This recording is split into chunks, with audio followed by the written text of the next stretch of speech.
9일차 학습 파트 4 운송 서비스 챕터 1, 챕터 2, 챕터 3, 챕터 4 교재 내용은 221페이지에서 236페이지까지 내용입니다.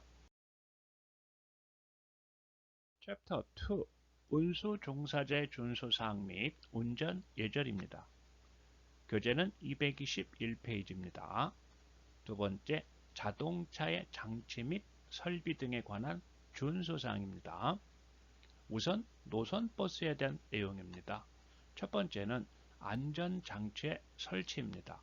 하차문이 있는 노선버스, 여기서 시외 직행, 시외 고속과 시외 우등 고속은 제외가 됩니다.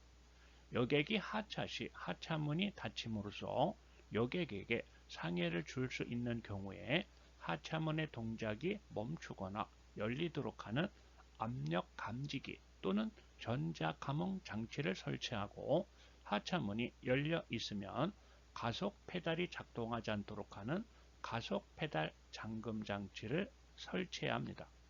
두 번째, 난방 장치와 냉방 장치를 설치해야 합니다. 다만 농어촌 버스의 경우 도지사가 운행 노선상의 도로 사정 등으로 냉방 장치를 설치하는 것이 적합하지 않다고 인정할 때에는 그 차 안에 냉방 장치를 설치하지 않을 수 있습니다. 세 번째, 안내 방송 장치의 설치입니다. 시내버스와 농어촌 버스의 차 안에는 안내 방송 장치를 갖춰야 하며 정차 신호용 버저를 작동시킬 수 있는 스위치를 설치해야 합니다. 자동차의 장치 및 설비 등에 관한 준수사항, 노선버스에 대한 네 번째 내용입니다. 손잡이대 설치입니다. 시내버스, 농어촌 버스, 마을버스와 일반형 시외버스의 차실에는 입석 여객의 안전을 위하여 손잡이대 또는 손잡이를 설치해야만 합니다. 다만 냉방 장치에 지장을 줄 경우가 있는 경우 그 손잡이대를 설치하지 않을 수 있습니다. 다섯 번째는 재생 타이어 사용 금지입니다. 버스의 앞바퀴에는 재생한 타이어를 사용해서는 안 됩니다. 일곱 번째, 튜브리스 타이어 사용 의무입니다. 시외 우등 고속버스, 시외 고속버스와 시외 직행버스의 앞바퀴의 타이어는 튜브리스 타이어를 사용해야 합니다. 여덟 번째, 목적지의 표시입니다. 버스의 자체에는 목적지를 표시할 수 있는 설비를 설치해야 합니다. 아홉 번째, 휴대 물품 적재함의 설치입니다. 시외버스, 시외 중형버스는 제외합니다. 시외버스의 차 안에는 휴대 물품을 둘 수 있는 선반, 시외 우등 고속버스의 경우에는 적재함을 말합니다. 차 밑부분에 별도의 휴대 물품 적재함을 설치해야 합니다. 열 번째는 출력 기준에 맞는 자동차 운행을 해야 합니다. 시외버스의 경우에는 운행 형태에 따라 원동기의 출력 기준에 맞는 자동차를 운행해야 합니다. 다음은 11번째입니다. 격벽 시설의 설치입니다. 시내버스 운송 사업용 자동차 중 시내 일반 버스의 경우에는 국토교통부 장관이 정하는 고시하는 설치 기준에 따라 운전자의 좌석 주변에 운전자를 보호할 수 있는 구조의 격벽 시설을 설치하여야 합니다. 단원별 핵심 정리 챕터 3 교통 시스템에 대한 이해. 교재는 225페이지입니다. 버스 준 공영 제도의 내용을 알아봅니다. 첫 번째, 공영제입니다. 공영제는 정부가 버스 노선의 계획에서부터 버스의 차량의 소유, 공급, 노선의 조정, 버스의 운행에 따른 수익금 관리 등 버스 운영 체계 전반을 책임지는 방식입니다. 두 번째, 민영제입니다. 민영제는 민간이 버스의 노선의 결정, 버스 운행과 서비스의 공급 주체가 되고, 정부 규제는 최소화하는 방식을 가리킵니다. 세 번째, 준 공영제입니다. 버스 준 공영제는 노선 버스 운영에 공공 개념을 도입한 형태로 운영은 민간, 관리는 공공 영역에서 담당하게 하는 운영 체제를 말합니다. 다음은 226페이지입니다. 준공영제의 특징입니다.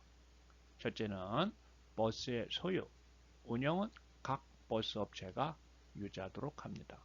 두 번째, 버스 노선과 요금의 조정, 버스 운행의 관리에 대해서는 지방자치단체가 개입합니다.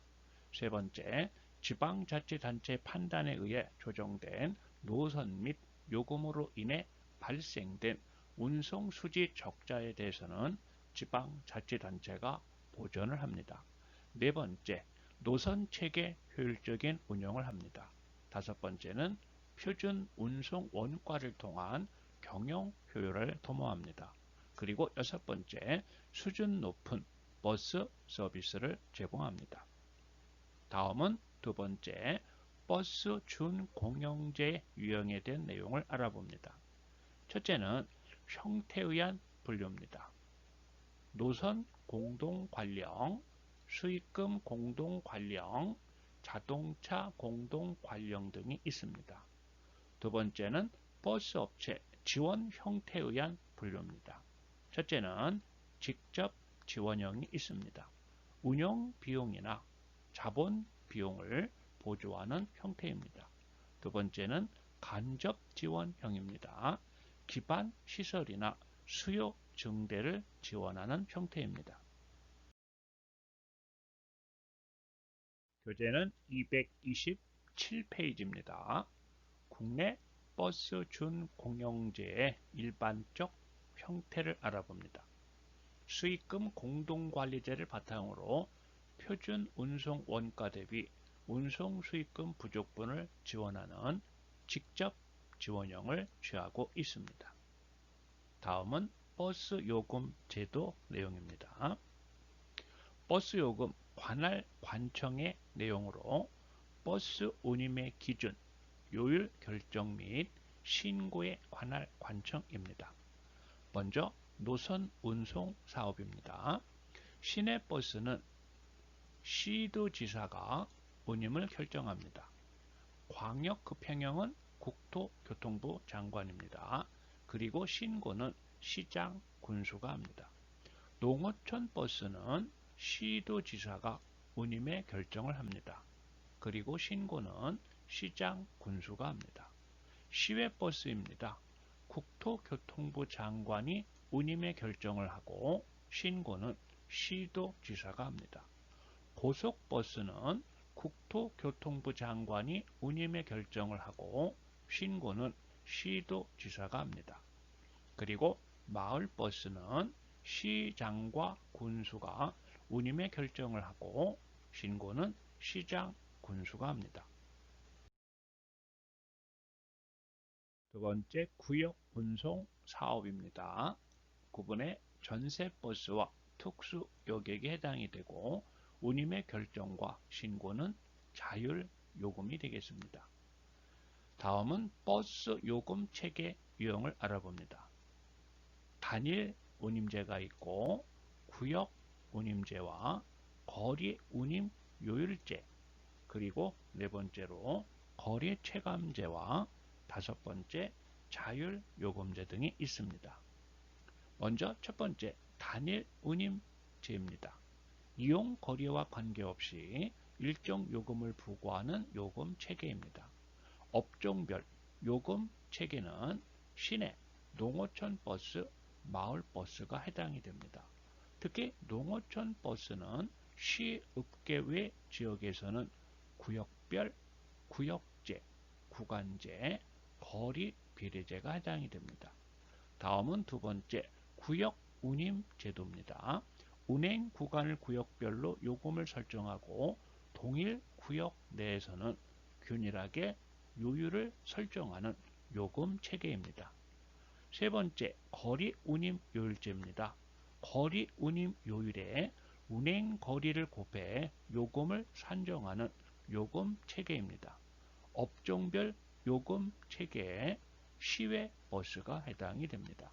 시외버스는 기본 구간 10km 기준 최저 기본 운임으로 거리 체감제를 택하고 있습니다. 다음은 버스 요금 체계 유형 가운데 네 번째, 거리 체감제입니다. 이용 거리가 증가함에 따라 단위당 운임이 낮아지는 요금 체계입니다. 업종별 요금 체계에는 고속버스, 시외버스가 해당이 됩니다. 다음은 다섯 번째, 자율요금입니다. 전세버스와 특수여객이 해당이 됩니다. 228페이지 세 번째, BRT, BIS, BMS 내용을 알아봅니다. 우선 간선 급행버스 체계입니다. 간선 급행버스 체계, 땅 위에 지하철로 불리며 도심과 외곽을 잇는 주요 간선 도로에 버스 전용 차로를 설치하여 급행버스를 운행하게 하는 대중교통 시스템을 말합니다.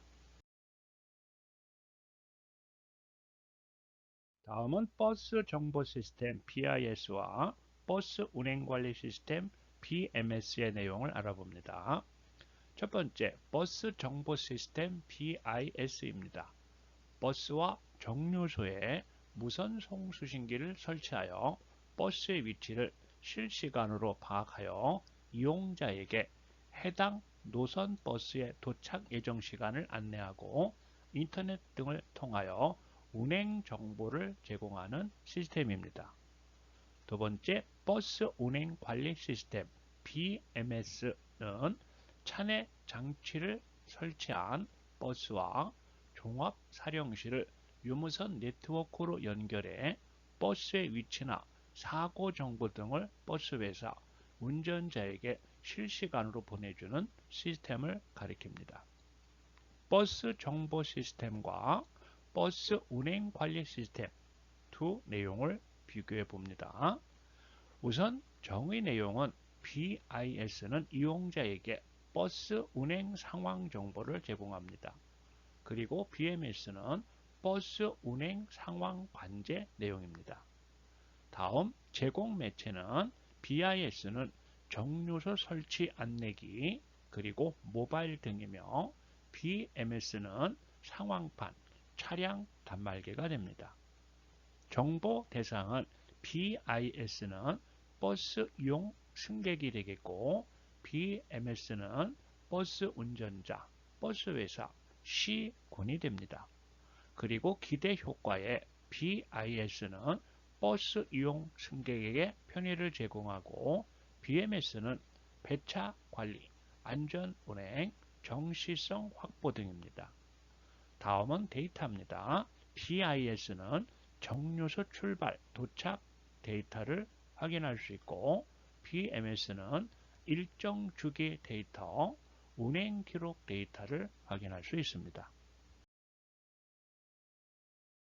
230페이지 네 번째, 버스 전용차로, 교통카드 등 내용입니다. 전용차로 유형별 특징 내용으로 첫 번째, 가로변 버스 전용차로 내용을 알아봅니다. 일방 통행로 또는 양방향 통행로에서 가로변 차로를 버스가 전용으로 통행할 수 있도록 제공합니다. 두 번째, 종일 또는 출퇴근 시간대 등을 지정하여 운영할 수 있습니다. 세 번째, 버스 전용차로 운영 시간대에는 가로변에 주 정차를 금지합니다. 네 번째, 시행 구간의 버스 이용자 수가 승용차 이용자 수보다 많아야 효과적입니다. 다섯 번째, 우회전하는 차량을 위해 교차로 부근에서는 일반 차량의 버스 전용차로 이용을 허용해야 합니다. 그리고 여섯 번째, 버스 전용 차로에 주정차하는 차량을 근절시키기가 어렵습니다.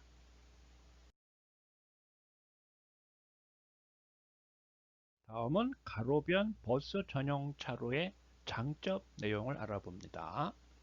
우선 시행이 간편하고 적은 비용으로 운영이 가능합니다. 그리고 기존의 가로망 체계에 미치는 영향이 적으며 시행 후 문제점 발생에 따른 보완과 원상복귀가 용이합니다. 단점입니다. 첫째는 시행 효과가 미비합니다.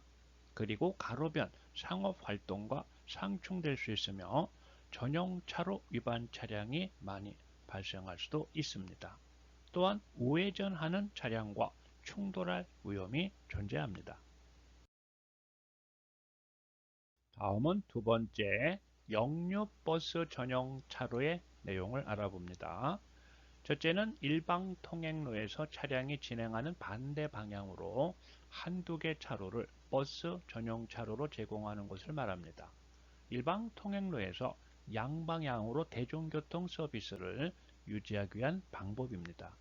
두 번째는 일반 차량과 반대 방향으로 운영하기 때문에 차로 분리시설과 안내시설 등의 설치가 필요합니다.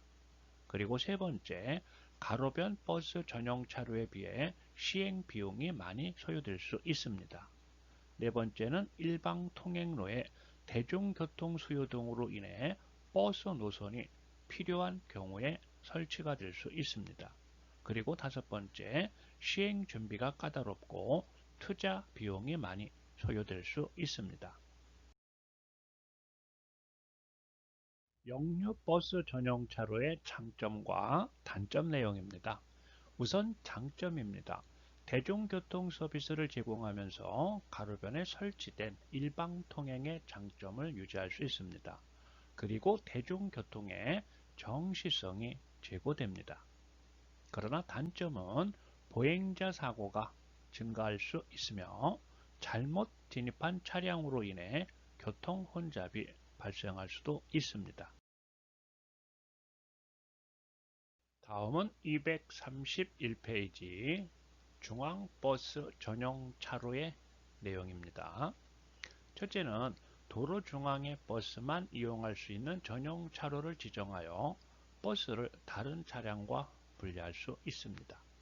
두 번째, 버스의 운행 속도를 높이는 데 도움이 되며 승용차를 포함한 다른 차량들은 버스의 정차로 인한 불편을 피할 수 있습니다.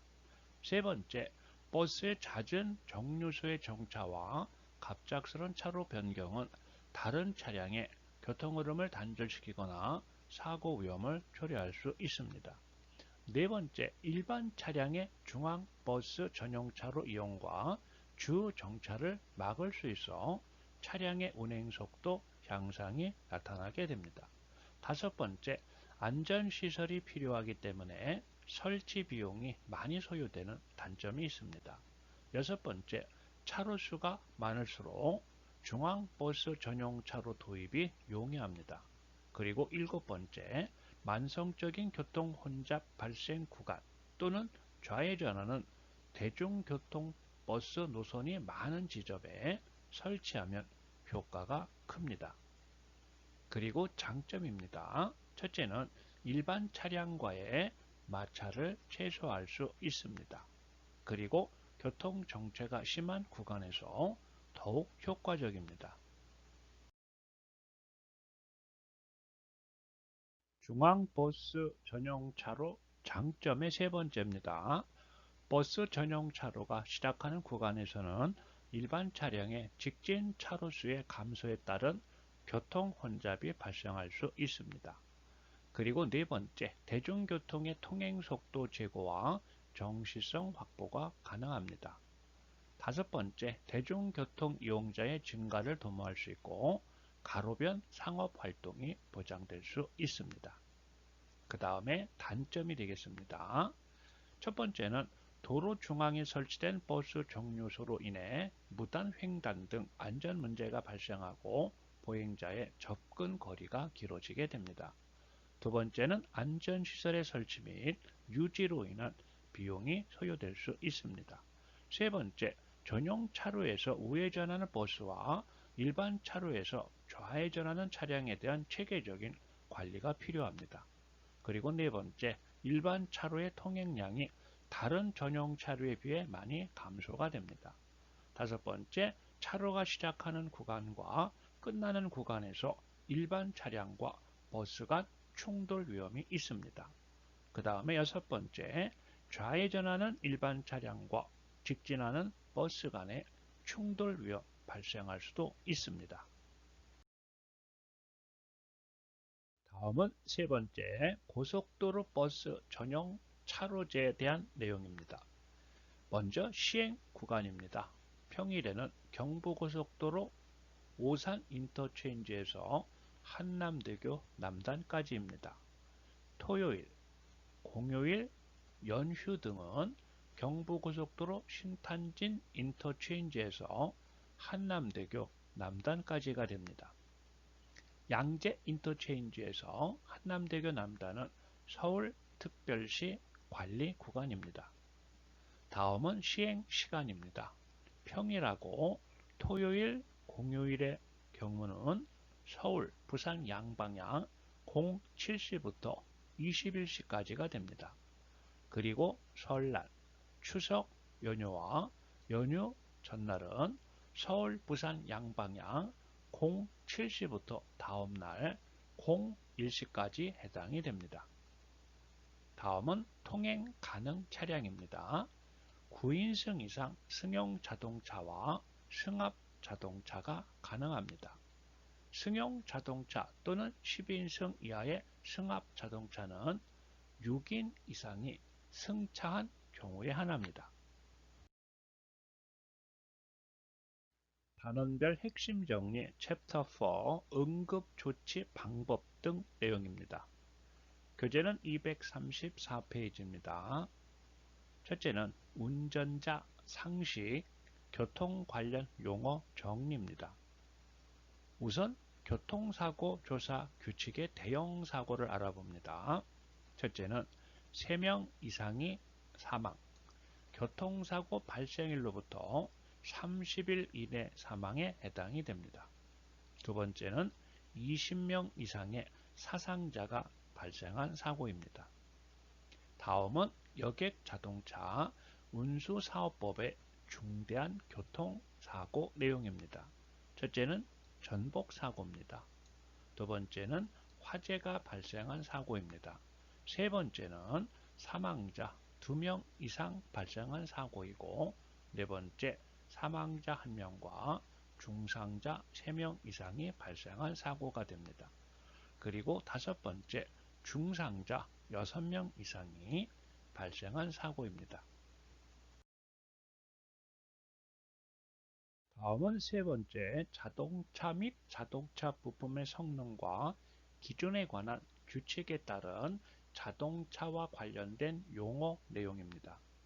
첫째, 공차 상태는 자동차에 사람이 승차하지 아니하고 물품, 여기서 물품은 예비 부품과 공구, 기타, 휴대 물품을 포함합니다. 물품을 적재하지 아니한 상태로서 연료, 냉각수와 윤활유를 만재하고 예비 타이어를 설치하여 운행할 수 있는 상태를 말합니다. 예비 타이어를 장착한 자동차에만 해당이 됩니다. 다음은 두 번째, 차량 중량은 공차 상태의 자동차 중량을 말합니다. 다음 세 번째, 적차 상태는 공차 상태의 자동차의 승차 정원의 인원이 승차하고 최대 적재량의 물품이 적재된 상태를 말합니다. 네 번째, 차량 총 중량은 적차 상태의 자동차 중량을 말합니다.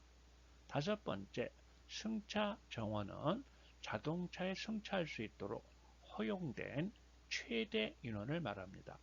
여기서 최대 인원에 운전자를 포함합니다. 236페이지 응급 상황 대처 요령 내용을 알아봅니다. 심폐소생술에 대한 내용을 확인합니다. 먼저 의식 확인입니다. 성인의 경우는 양쪽 어깨를 가볍게 두드리며 안부를 말한 후 반응을 확인합니다. 영아의 경우에는 한쪽 발바닥을 가볍게 두드리며 반응을 확인해야 합니다. 두 번째, 기도 열기와 호흡 확인입니다. 머리를 젖히고 턱을 들어 올린 다음 5에서 10초 동안 보고 듣고 느낍니다. 세 번째, 인공호흡을 해야 합니다. 가슴이 충분히 올라올 정도로 2회를 실시하도록 합니다. 1회당 1초간 내용입니다. 네 번째는 가슴 압박과 인공호흡 반복입니다. 30회 가슴 압박과 2회의 인공호흡을 반복합니다. 30대 2의 비율로 합니다. 다음은 인공호흡 방법과 가슴 압박 방법에 대한 내용을 알아봅니다. 먼저 인공호흡 방법입니다. 기도 열기를 한 상태에서 이마에 얹은 손의 엄지와 검지로 코를 막습니다. 그리고 환자의 입을 전부 덮은 후 1초 동안 가슴이 충분히 올라올 정도로 숨을 불어 넣습니다. 그리고 코를 막았던 손과 입을 떼었다가 다시 풀어 넣습니다. 영아의 경우는 기도 열기란 상태에서 입과 코를 한꺼번에 덮은 다음 1초 동안 가슴이 충분히 올라올 정도로 불어 넣습니다. 다음은 가슴 압박 방법의 내용입니다. 첫째, 가슴 중앙에 두 손을 올려놓습니다. 영아의 경우는 가슴 중앙의 직하부에 두 손가락으로 실시합니다. 두 번째, 팔을 곧게 펴서 바닥과 수직이 되도록 합니다. 세 번째, 4에서 5cm 깊이로 체중을 이용하여 압박과 이완을 반복합니다.